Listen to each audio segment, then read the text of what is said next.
Welcome to another episode of The Shift with Elena Agar. In this discussion, I chat with Dorothy Dalton. So she's a human capital strategist and this organizational development person, basically working with organizations to help them build pipelines, discuss kind of gender gaps, if there are any in organization, and really just make sure that there's access and fairness in the workplace. And so we talked a lot about kind of the gender equation in the workplace and what does that look like, when it comes to men and women in a workplace, and is it accessible, is it fair, and so on. We talked about Gen Zs and kind of the challenges that we have right now with young talent pipelines, like are there enough actual people coming into the workplace. We talked about skill gaps, and we also talked about the difference between US markets and European markets, and what can candidates do from their side to stand out more in front of employers, wherever they may be. Enjoy the conversation. Dorothy, welcome to the Shift podcast. Hi, I'm delighted to be here. So thank you for inviting me. I am very excited to chat with you because, as I mentioned before we started recording, I've been connecting to you on LinkedIn and following your content since about 2020, if not before. And I very much appreciate the work you're putting out there and all the tips and strategies and the work that you do within kind of, as an HR influencer, almost. I see you as this person who is a talent/HR influencer out there. So tell me, how did you come about to being passionate and just putting all this interesting information out there? Well, just very briefly, I started my early career in the steel industry. And to give you some idea of how it was back then, we were, out of 150 graduate trainees, we were 3 women. And that was supposed to be a gender balance initiative. So I started my career in the most brutal way. So I entered the steel industry as this like green behind the ears, like graduate trainee. And I came out, as hard as nails, really, really tough. And I had probably experienced and witnessed every type of bullying, discrimination, exclusion. All the terms that we think of now. And so I think that I had my early entry into diversity, inclusion, gender balance way back at the beginning. And so it wasn't so much that I went into diversity and inclusion, but it came to me because I've always been involved in it. That's interesting. And so over this last, you've spent many years in this career so far. What has been the biggest shifts that you've seen? Like something that's not immediate, like, okay, yes, the gender gap seems to be closing and getting a little bit better, right? But then are there any other things that you've noticed when you were just entering the workforce versus now that is not as obvious, but have made significantly progress? Well, I think that, just to give you, for instance, in the steel industry, male trade unionists would refuse to participate with a woman in the room. And all the guys used to leave the negotiating table. I would be there with my little yellow pad like an intern, and they would go to the bathroom, and I'd made all these notes, and they would come back and the whole strategy was completely different. So what I've observed is this blatant sexism and discrimination is much reduced. What I have seen is that some of the more covert techniques and strategies are still ongoing. And I honestly thought when I was going through this myself, that I've got a daughter and grandkids now, and I honestly thought it would be all sorted. I thought we would have gender balance, we would have diversity and inclusion, it would all be dealt with. But I think that even though the main things have gone, or they're not around anymore, they're not allowed by law, that some of the covert things are still very much present. Yeah, I'm in tech, and I definitely see some just challenges, I guess. Definitely not as bad as the scenario you described, of course, but there's definitely still room to be for improvement. But have you noticed, is it because this whole diversity and inclusion kind of arena has transformed? So earlier it was just about kind of women in a workplace, but now we have so many other more complex, not more, but just so many other complex situations that just keep getting piled on and on onto this bigger scheme of, you know, diversity, inclusion, and, you know, equity and all of that. So do you have any thoughts about that? Well, I think it's definitely more complex. I think certainly gender certainly in, you know, back in the 80s was two genders, and now then it's much more complicated. We focused on things that are discriminatory, so physical ability, race, religion, all the ones that in many geographies are covered by legislation. But I think what we really didn't know about was the depth of unconscious bias. And that's what I'm doing a lot of work on at the moment, trying to address these inequities in our systems, I mean, particularly the hiring process, particularly the promotion process, not just for women, but all underrepresented talent. And so talking a little bit about the talent pipeline, do you have any examples of the systemic challenges that you've identified when it comes to like hiring, promotions, processes, and how, you know, what are some ways to address those? Well, I mean, truthfully, it's where to start. I mean, the whole system is riddled with bias, and I think I've always been a pipeline person. I mean, I wrote a post way back in 2012 that how I was bored with boards, because I could see all these senior women being, if you like, dropped in at a senior level, but it wasn't solving the problem because you still didn't have gender balance in the pipeline. So we see unconscious bias in job postings. We particularly women in TA face it when they do the intake interviews. We see it in the interview itself. There are so many ways, and I've been doing a lot of research on this about how women and other underrepresented groups are discriminated in interviews. Just that men talk more, they dominate the interview. The combination of late starts for interview is usually when a man is interviewing a woman. I mean, there are so many small things that need to change. Then it's in compensation, it's in pay, it's in feedback. Do you want me to go on? Yeah, I mean, no, it is in every human interaction, there is some sort of a bias. And what we're even finding, there is even bias in AI. And if you're in tech, then you know this. So, I mean, I don't think I see people say, you know, we can rule out or take out unconscious bias. We're never going to be able to do that because it's who we are. But what we do have to learn is how to make it manageable and how we can become accountable. We don't have to we're not blaming anyone, but we need to hold ourselves accountable and make the changes in our systems to make them more equitable. Yeah, I mean, I think all of these things are just it's just about that awareness, and then, you know, doing your best as a human being to not be, you know, falling into the trap of bias. But it's a human thing, I guess, to have. But you know what I've noticed also in my career so far is when it comes to women in a workplace, sometimes, and again, this is my experience, obviously I might be wrong, but it seems like the women are sometimes the biggest blockers to another woman's growth and success.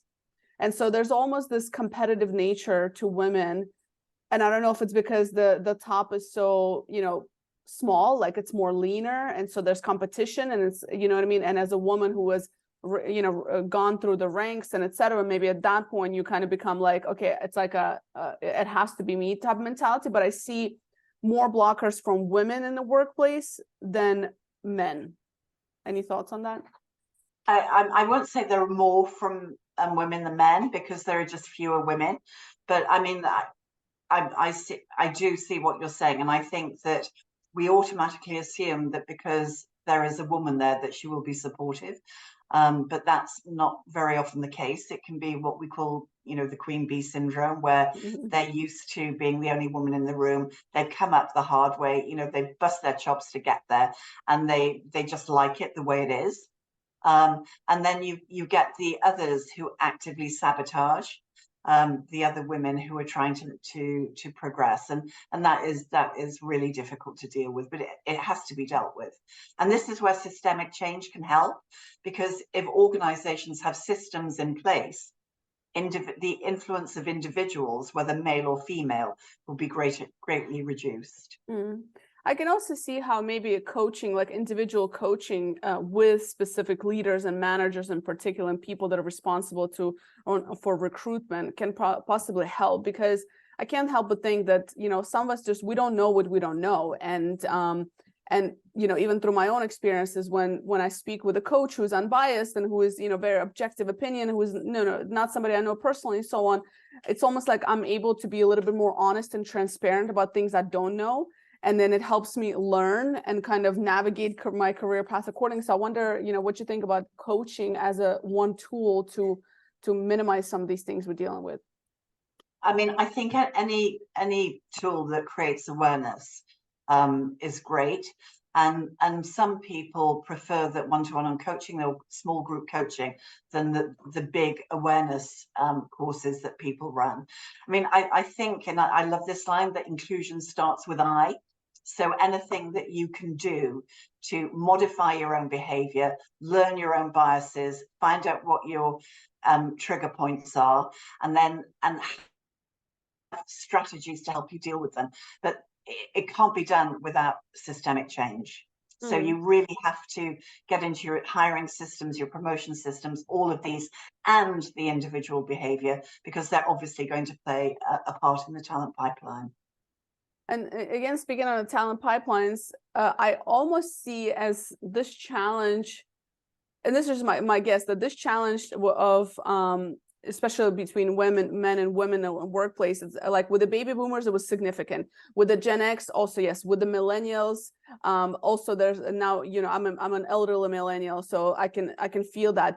But with the Gen Zs coming in, it's probably going to change significantly. Let me read you a statistic. So right now, in America, and at least in America, and I'm curious how it is in Europe, where you are, but men between ages of 24 and 40 spend an average 2,000 hours a year on their computer screens and kind of going through self-medicating. We also have a lot of men, young males within brackets of like 18 to 30, that also are just completely checking out from the workplace. So less males are entering the workplace, like compared to previous generations, for example, than ever, because they're just, we're talking about just like kind of those regular corporate jobs. Maybe they're doing some other small jobs just to make a living. A lot of them are actually living off of their parents or maybe significant others and so on. So it seems like we also have this, epidemic of males who are just not even wanting to enter the workforce. So I'm just curious if you have any thoughts about that. To be honest, I find it absolutely fascinating. And I think the other thing is that they're not going to college in the States in the way that they used to. And I mean, I think this is my own theory. And I was at an HR conference in Paris last week, and Josh Bersin did the kickoff talk. And it wasn't his opening statement, but it was one of the first things he said, which is, we're running out of people. Yeah. And it's not so much that AI is taking over, because this is also something that came from Korn Ferry, is that we have skill set deficit, and we don't have people with the right skills, and we have a reduced birth rate, we have reduced people entering the workforce. So basically what is happening, and this is a person, well, me and Josh Version think this, is that the workplace isn't keeping up with the outside world. And you can actually see this in the return to the office. So all the strides that we made in the pandemic about flex, hybrid, working from home, and all of these other things, we're now seeing a pushback on this from leaders. And as you say, you've got low levels of engagement. You've got even some Gen Z that don't want to enter the workforce. We've got the great resignation, the quiet quitting thing, and all of these things that are just conveying a message that the old business model of you come in, you work a 10-hour day, you make sacrifices in your personal life, and you will get the reward at the end.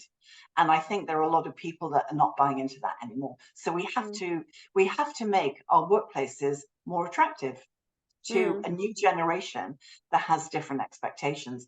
And I think we're being a little bit slow on picking up on that. Well, I tend to, this is where I'm kind of like half on this whole work from home. I think that part of the push to get back into the office is, of course, the commercial real estate market. So let's be realistic. A lot of it is that. A lot of it is like companies like, wait a minute. So a lot of it is things outside of just remote work, because we know that a lot of people can be more productive at work and I mean, at home, and work still gets done. But for the younger populations, at least I've seen this impact in the work. I do a lot of young talent pipeline kind of programs. And what I've seen is there's a huge difference between young talent who would join a company virtually, meaning young talent, those graduating from university in the last few years, versus those that are actually encouraged or required to come into the office once or twice a week for a certain period of time, just to get acclimated with the culture. So I think for younger generations, it is, in my opinion, for majority, sure, others, some that can do this effectively and have a healthy social environment and a social circle, or maybe work at a co-working space. But a lot of the issues that young people are dealing with right now, which is mental health, loneliness, disconnect, disengagement, can be helped if they actually come to the office and learn how to navigate the politics of the workplace, knowing how to deal with conflict, and it will help their career significantly. I think there's some real data around that, and I'm in full support of young people being in the workplace. It becomes complicated, I think, when you start talking about other generations. Well, how does that look like, and who's leading by example and all of that? So I do agree that, you know, there needs to be a different thing that we offer. But I think, you know, point blank, like, young people need to be in office not only for their career growth, but also for prospects in relationships building, personal relationships, professional, and so it's definitely the same. And certainly that's been my experience dealing with that age group, is that because a lot of the learning that you do is by osmosis. It's assimilation of just being around people who are talking about things, and you absorb it. Whereas I think now, when you're working, if you're remote all the time, then you have to be much more intentional. And quite often they don't know which questions to ask. But it's also about leaders creating an atmosphere where they encourage young people to do that, even if it's remotely. And truthfully, do you think managers have bridged that gap? I think there's a gap there with them as well, because managers are like the cheese in the sandwich, aren't they? They're being, you know, squashed from the top to get better results, and you've got this rebellion going on underneath, and they're just almost on burnout. I mean, because they're just so overstretched. So I think it's a really difficult thing to manage, and I'm not sure that having a blanket rule of getting everyone back to the office 5 days a week is going to help. Yeah, definitely not 5 days a week, and not everybody, but some kind of mixture.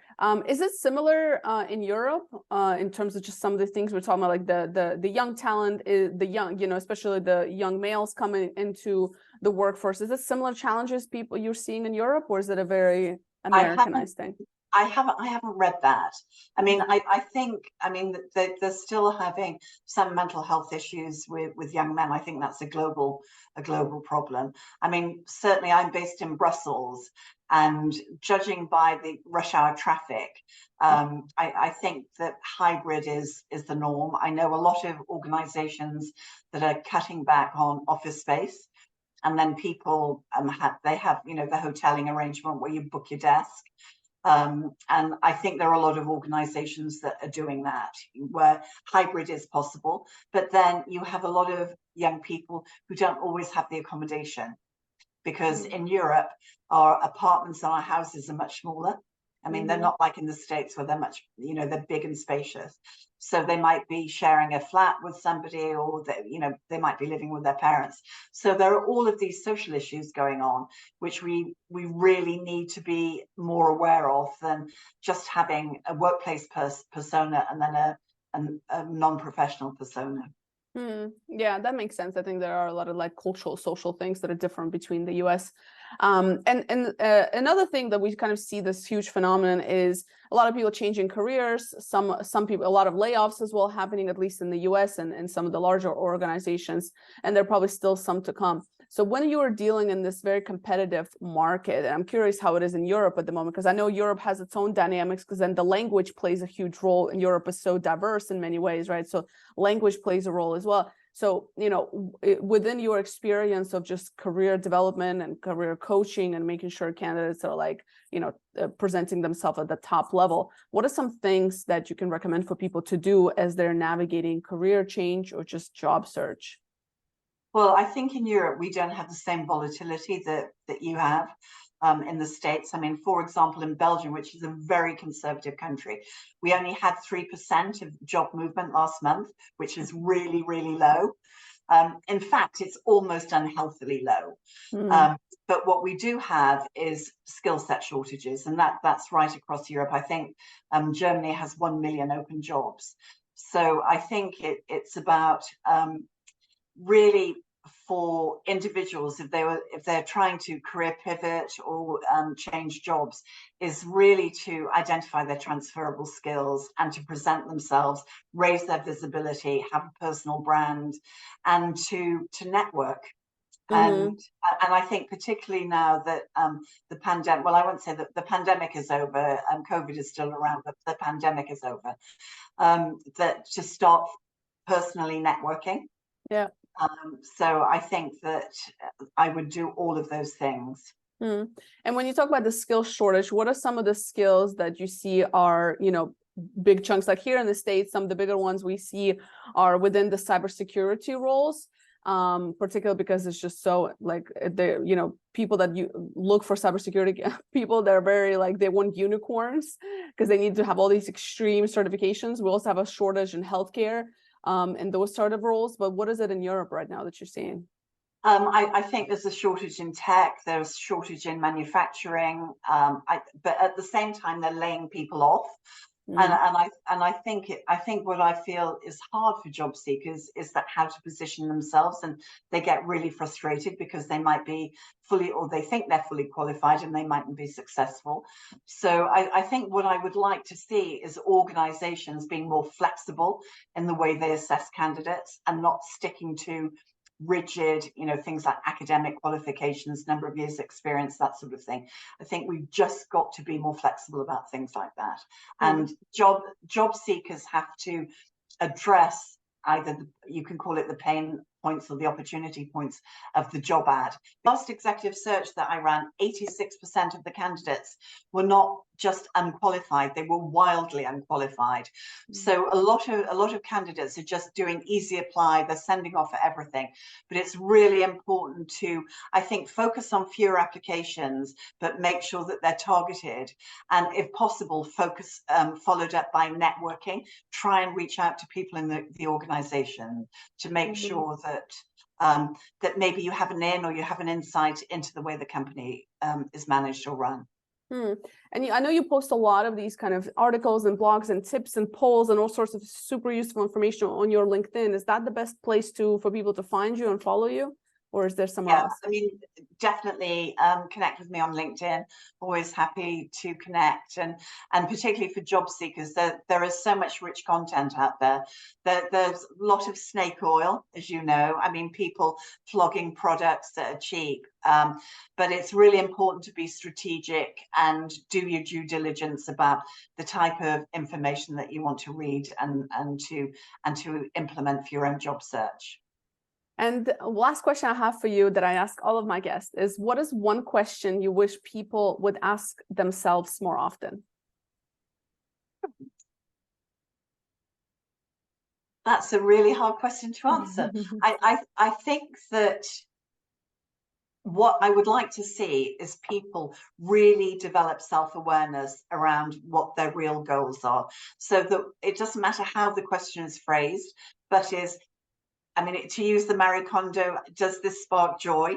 Is this where I really want to be? That's a good question. Is this what I really want to be? Or what I really want to do? I love those. Well, Dorothy, thank you so much for being a guest. I'm really glad we finally got connected all these years later. And thank you for sharing your knowledge.